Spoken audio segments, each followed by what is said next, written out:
মওলা গো, আমার মা অনেক কষ্ট করে আমাকে পেটে ধারণ করেছিল। আমি যখন পেটে ছিলাম আমার মা ঘুমাতে পারেনি, বমির জ্বালায় খেতে পারেনি, গন্ধ খাবারের, ভালো খাবারের গন্ধ পর্যন্ত সইতে পারেনি আমার মা। আমাকে দুনিয়াতে আলো দেখাতে গিয়ে ভালো করে হাঁটতে বসতে আমার মা পারেনি। রাতের ঘুমকে আমি নষ্ট করে দিয়েছি। আমার মা যখন সারাদিন কাজ করে ক্লান্ত শরীর নিয়ে রাত্রে একটু ঘুমাতে যেত, আমি সন্তান মায়ের পেটে থেকে কিছুক্ষণ ডানে লাথি মেরেছি, কিছুক্ষণ বামে লাথি মেরেছি। আমার সে লাথির যন্ত্রণায় আমার মা ব্যথা পেলেও কখনো উ শব্দ করেনি। আমার বাবার ঘুমটা ভেঙে যাবে বলে, আমার দাদির ঘুম ভেঙে যাবে বলে, আমার নানির ঘুম ভেঙে যাবে বলে বুঝতে দেয়নি। আল্লাহ গো, আমার মার জন্য আমি যদি চামড়া দিয়ে জুতাও বানাই দিই, আমার মা বাবার হক আমি আদায় করতে পারবো না। কিন্তু আজকে তো আমি অপারগ, কারণ এমন বাস্তবতা, কুল্লু নাফসিন যায়িকাতুল মউত, এটা এমন ছিল বাস্তব। চোখের সামনে থেকে সন্তানকে আজরাইল যখন নিয়ে যায়, মালাকুল মউত যখন নিয়ে যায়, কারো ধরে রাখার ক্ষমতা থাকে না।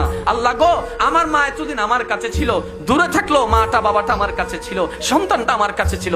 আজকে তো ইন্না লিল্লাহি ওয়া ইন্না ইলাইহি রাজিউন। মাওলা তোমার দিকে চলে গিয়েছে, তোমার দিকে চলে গেল।